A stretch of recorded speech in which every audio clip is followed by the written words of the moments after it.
علیہ وسلم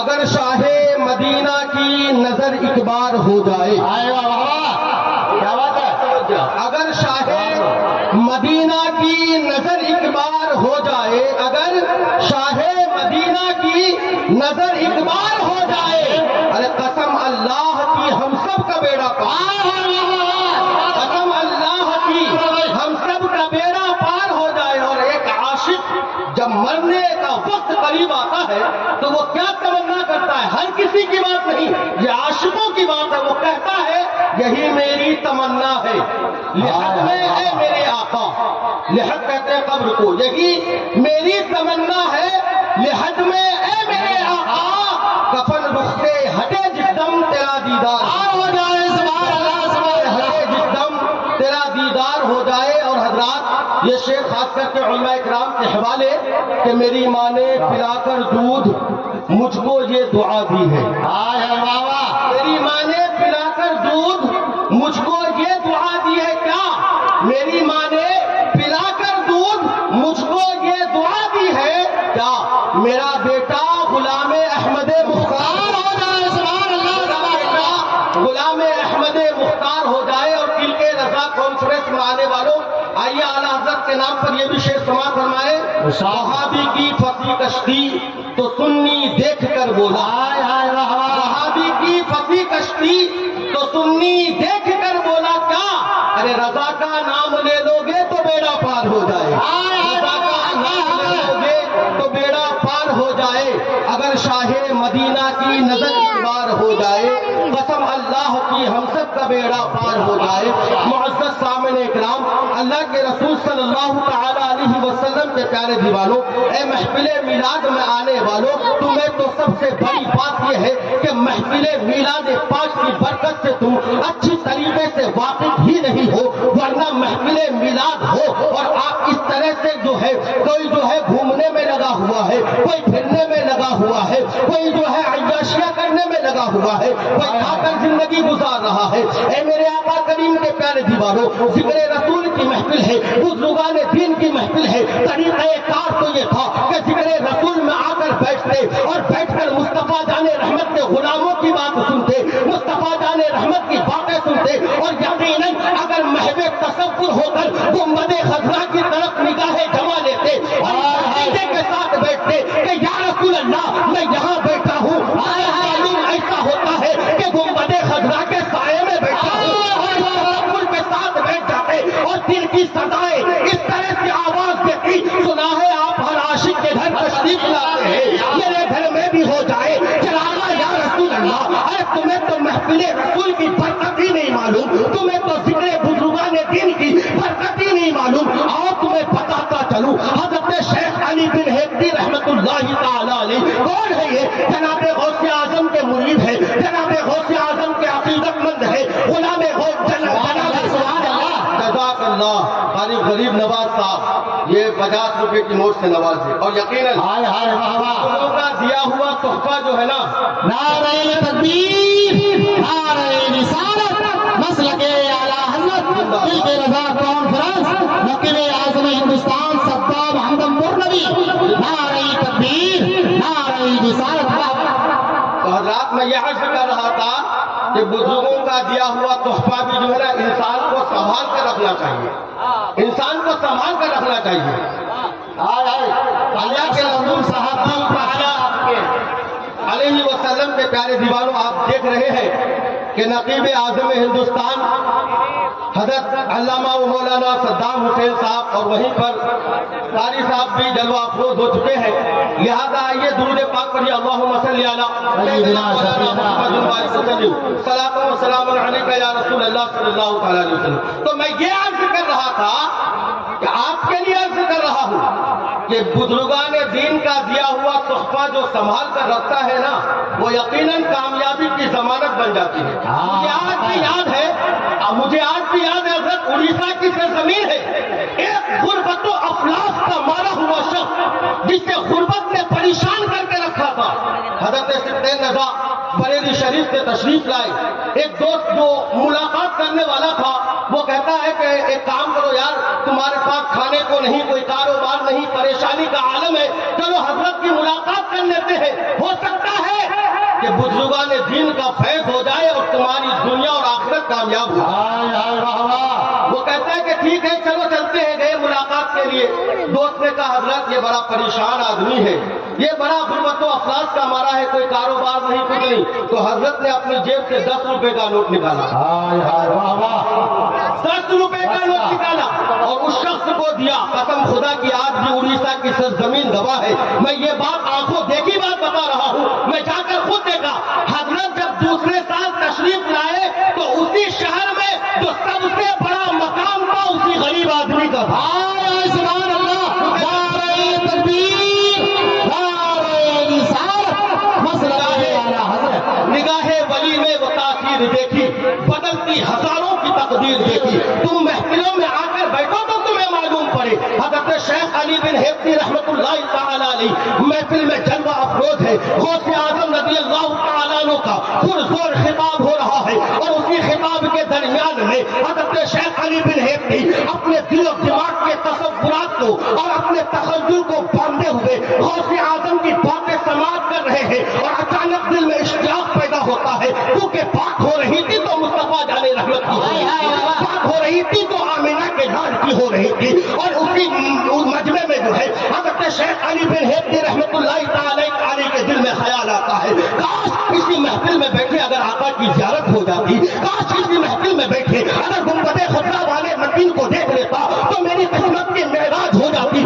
اور یہی سوچنا تھا، یہی فکر کرنا تھا کہ اچانک لوگوں نے دیکھا حضرت شیخ علی بن ہیبتی رحمت اللہ تعالی علیہ کی آنکھ بند ہو جاتی ہے، وہ مہد خواب ہو جاتے ہیں اور جناب غوث اعظم جو منبر پر جلوہ افروز ہے اپنے واعظ و خطابت سے نواز رہے ہیں، اچانک منبر سے اتر آتے ہیں. حضرت شیخ علی بن ہیبتی رحمت اللہ تعالی علیہ کے سرہانے جاتے ہیں اور باعزت کھڑے ہو جاتے ہیں. دنیا دیکھ کر دنگ ہے، مجمع دیکھ کر دنگ ہے. کہاں غوث اعظم، کہاں مرید، کہاں پیر، کہاں مرید کا مقام، کہاں پیر کا مقام. بھلا یہ کیسے ممکن ہے کہ مرید جو ہے باعزت، پیر جو ہے مرید کے سامنے کھڑا ہے. اور اچانک حضرت شیخ علی بن ہیبتی رحمت اللہ تعالی علیہ کی آنکھ کھلتی ہے.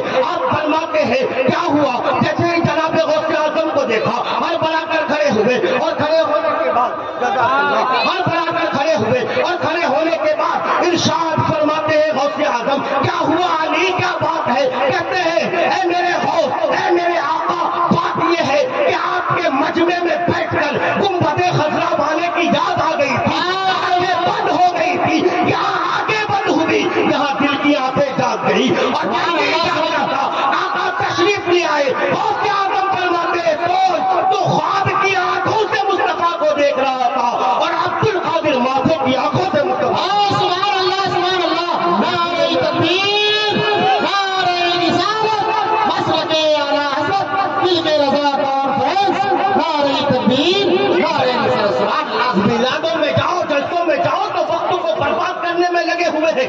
تمہیں ذکر کی برکت کہاں سے حاصل ہوگی؟ ارے آ کر بیٹھو تو صحیح، بزرگان دین کا فیضان لو تو صحیح، علماء کی باتیں سنو تو صحیح، اپنی ذہن نشی باتیں کر لو.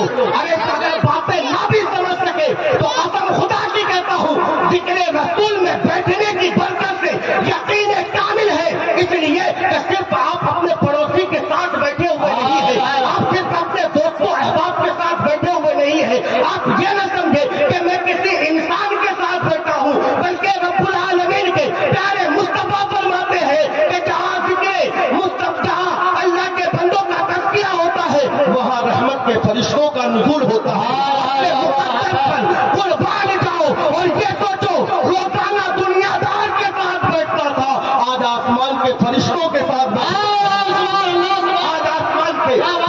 کے ساتھ بیٹھنے کا موقع ملا ہے. ورنہ ہمارے جلسوں کا حال یہ ہے صاحب، کیسے ہی چندہ کرنے کے لیے آدمی کھڑا ہوتا ہے، لوگ دائیں بائیں ہو جاتے ہیں، ادھر ادھر بھاگ جاتے ہیں. ارے تمہیں تو پتہ ہی نہیں کہ ذکر رسول میں دے کر جو دعائیں لی جاتی ہے ان دعاؤں کو رب العالمین قبول فرما لیتا ہے. اور یہ بات میں نے کہہ رہا ہوں، یقیناً جو ہے آپ کے زندگی میں اگر آپ نے یہ بات کو سمجھ لیا، ارے 100 روپے 50 روپے کی کیا اہمیت ہے صاحب، لوگ تو پان کھا کر دیتے ہیں, لوگ دوست و احباب پر اڑا دیتے ہیں, لوگ چائے کی دکان پر اڑا دیتے ہیں, لوگ اس طرح سے فضول خرچی میں اڑا دیتے ہیں. اور وہی 100 روپے کی بات ہوتی ہے جب علماء کرام جو ہے مانتے ہیں, اور مانتے نہیں ہیں, صرف مانتے بھی ہیں اور دعاؤں سے بھی نوازتے ہیں. والدین کے لیے دعا کروا لو, اپنے اہل و عیال کے لیے دعا کروا لو, اپنے رشتہ داروں کے لیے دعا کروا لو. ارے تمہیں ترقی نہیں مل رہی ہے تو اپنی ترقی کے لیے دعا کروا لو, اس لیے کہ اس مجمع میں سے اگر کوئی بھی ایک خدا کا نیک بندہ ہو جائے گا تو سارے مجمع کا بیڑا پار ہو جائے گا. سبحان اللہ سبحان اللہ. تمہیں تو معلوم ہی نہیں ہے. کبھی محفلوں میں آ کر بیٹھنے کی کوششیں تو کیجیے. لوگ گھومنے میں لگے ہوئے, آئے اچھا آئیں گے, ابھی سب سے بڑے حضرت کی تقریر ہوگی تب جا کے بیٹھیں گے, اور سب سے بڑے حضرت جیسے ہی اٹھے اور کوئی حضرت ہی نہیں, اور کوئی حضرت ہی نہیں. آپ نے یہ کون سا شیوا بنا لیا؟ آپ نے یہ کیسے سوچ لیا؟ ارے مہمان دور سے آتے ہیں, ان کی ہم عزت و تکریم کرتے ہیں, مگر جو علماء گاؤں اور دیہات کے یا قرب و جوار کے بھی ہیں وہ بھی کسی سے کم نہیں ہے. آپ ان کو کم سمجھنے کی گستاخی نہ کرنا, کیونکہ ہر کوئی اپنے وقت کا جو ہے کہیں کا امام ہے, کہیں نہ کہیں کا خطیب ہے. اگر آپ یاد رکھو کچھ نہیں تو نائب رسول تو ہے. نائب رسول آپ یہ سنتے ہیں, ان کی کیا سنیں گے؟ ارے آپ سمجھا کرو, محفلوں میں آ کر بیٹھا کرو. اپنے وقت کا ایک شخص فاسق و فاجر, گناہوں میں مبتلا, شراب خوری اس کے اندر, گناہوں میں مبتلا, ہمیشہ گناہوں میں مشغول رہتا تھا. ایک دن اپنے نوکر سے کہا جاؤ بازار سے 4 درہم دیے اور کہا بازار سے سامان خرید کر لانا. کہا ٹھیک ہے. مرید جانے لگا, جو ہے نوکر جانے لگا, اور جب راستے سے گزر رہا تھا تو محفلیں ذکر چل رہی تھی. حضرت شیخ منصور رحمت اللہ تعالی علیہ, اللہ کے مقرب ترین ولی, محفل میں اپنے ماننے والوں کو واضح و نصیحت فرما رہے تھے. تو وہ نوکر جا رہا تھا, جاتے جاتے سوچا حضرت کی تھوڑی سی بیان سن لوں. واہ واہ. یہاں تو لوگ بیان سن کر بھاگتے ہیں, وہ نوکر جو غریب بھی ہے وہ سوچا حضرت کی تھوڑا بیان سن لوں, ہو سکتا ہے ان کے سننے کی برکت سے اللہ تعالیٰ کی رحمتوں کا نزول مجھ پر ہو جائے اور میرا دنیا اور آخرت میں بیڑا پار ہو جائے. سوچا بیٹھ جاؤں. جا کر کے مجلس میں بیٹھا تو حضرت شیخ منصور رحمت اللہ علیہ اس وقت صدائیں لگا رہے تھے, ہے کوئی؟ ایک درویش, ایک غریب آدمی حضرت شیخ منصور کی خدمت میں بیٹھا ہوا تھا. حضرت شیخ منصور مجمع سے فرما رہے تھے, ہے کوئی جو اسے 4 درہم دے, اور سنو جو اسے 4 درہم دے گا شیخ منصور اسے 4 دعائیں عطا کرے. وہ تو نہایت سستا سودا بیچ رہے ہیں جنت کا, ہم مفلس کیا دام چکائے ہیں, اپنا جیب بھی خالی ہے. ارے جو جیب میں ہے وہ دے کر کم سے کم آخرت کے ذخیرے میں جمع کر لو. ہو سکتا ہے اللہ اگر کسی کم پیسے کو قبول کر لے تو دنیا اور آخرت میں بخشش کا بھی اور جنت میں جانے کا بھی راستہ ہموار ہو. ہم تو بھاگنے میں لگے ہوئے, ہم تو دوڑنے میں لگے ہیں. رکھیے ناچ کی محفل صاحب, سب سے پہلے لوگ آ کر آگے سب میں چوٹتے ہوئے آئیں گے اور نوٹوں کی گٹیاں نکالیں گے, اور لیجیے ایسے نکال کے میرا ویڈیو نکالیے, میرا فوٹو نکالیے, میرا یہ نکالیے. اور ذکر رسول میں بیٹھنے میں شرمندگی ہوتی ہے, جبکہ قسم خدا کی یہاں بیٹھتے ہو تو اللہ کی رحمتوں کے سائے میں بیٹھے رہتے ہیں. اور صرف رحمتوں کے سائے میں نہیں بلکہ یوں سمجھو فرشتوں کے بغل میں بیٹھے رہتے ہو.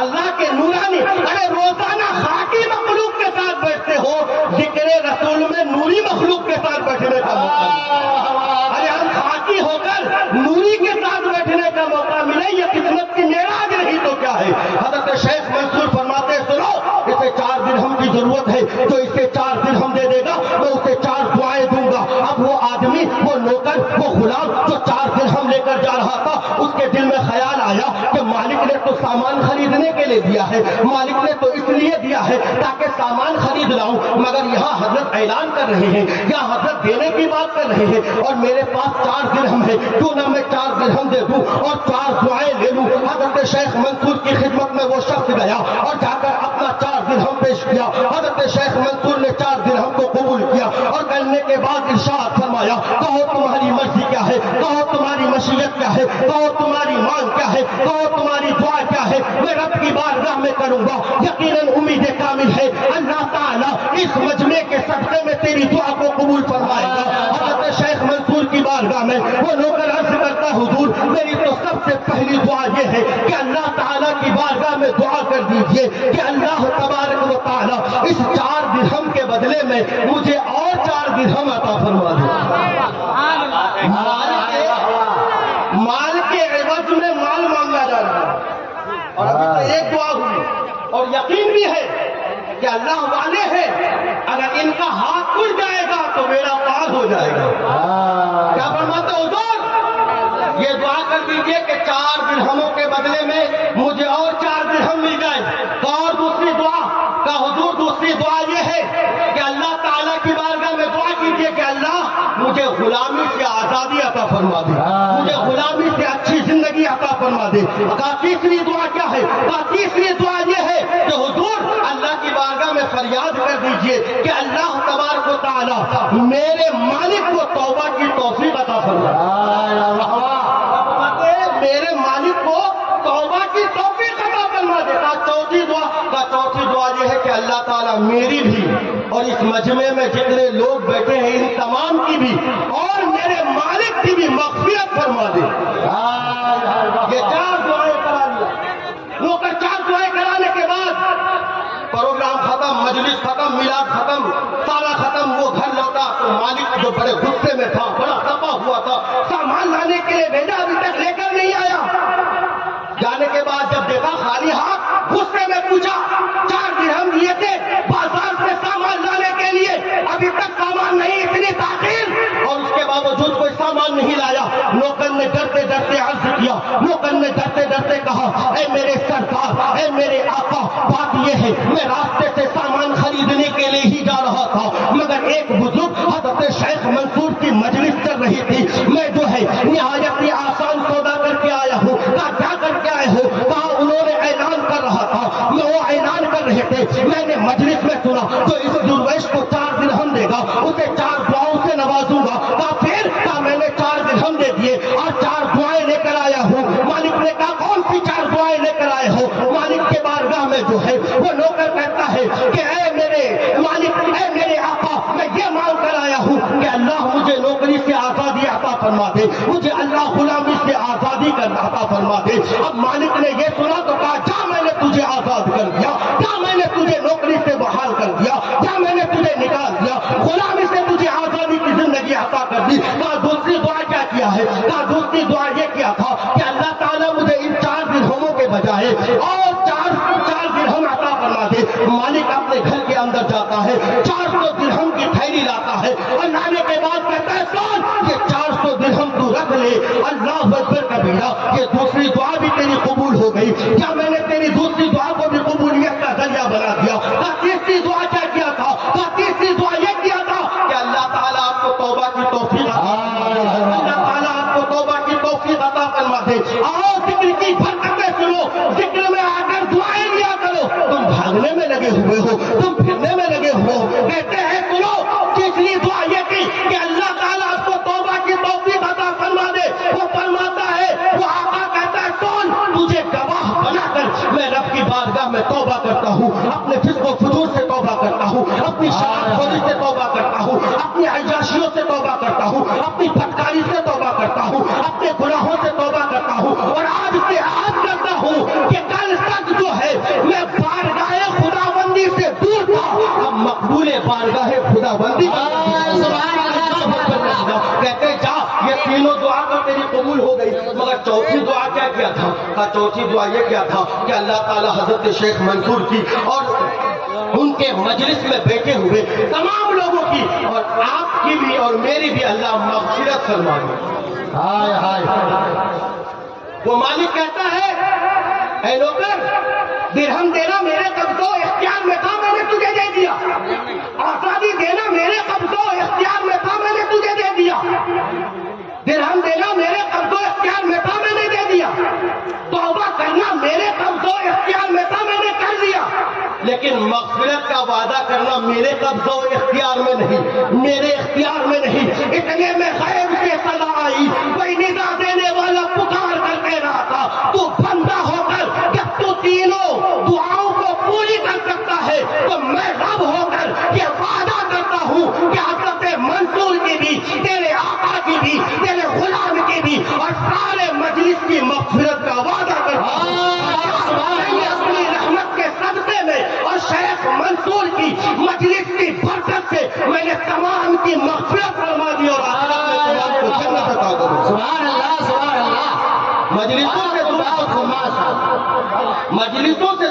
رہے ہیں لوگ. تمہیں تو پتا ہی نہیں, تمہیں تو معلوم نہیں. ارے یہاں بیٹھو گے نا تو یقیناً بیٹھ کر سبحان اللہ کہو گے, ایک بار کہو گے 90 نیکیوں میں اضافہ ہو جائے گا, 90 نیکیوں میں اضافہ ہو جائے گا. اور لوگ بیٹھ کر ٹائم پاس کر رہے ہیں, لوگ ادھر ادھر گھومنے میں لگے ہوئے ہیں, لوگ عیاشیاں کرنے میں لگے ہیں. ارے ذکر رسول میں بیٹھا کرو, اس لیے کہ یہاں کا بیٹھنا آخرت کے لیے بھی کامیابی کی ضمانت ہے اور دنیا میں بھی کامیابی کی ضمانت ہے. اور دل میں ارادہ لے کر بیٹھو, اگر کوئی بگڑا ہوا کام ہو, اگر کسی مصیبت میں گرفتار ہو یا کسی پریشانی میں مبتلا ہو تو علماء کرام کی خدمت کرنے لگو. اور جب مجلسوں کے یقیناً اعلان کیا جائے تو جو ہو سکے دیا کرو, اور اس نیت کے ساتھ دیا کرو کہ یہاں پر کوئی آلے رسول بیٹھا ہوا ہے, کوئی مہمان رسول بیٹھا ہوا ہے, کوئی نائب رسول بیٹھا ہوا ہے, کوئی میزبان رسول بیٹھا ہوا ہے. ان کی دعائیں جب اللہ کی بارگاہ میں ٹکرائیں گی تو یقیناً پروردگار کی رحمتیں ہم پر جھوم کر برسیں گی اور ہمارے بگڑے ہوئے کام بن جائیں گے. میرے قریب سے اگر قطرہ کسی نے مانگا, دریا بہا دیے ہیں, تربے بہا دیے ہیں, تو مانگو تو صحیح, آ کر بیٹھا کرو.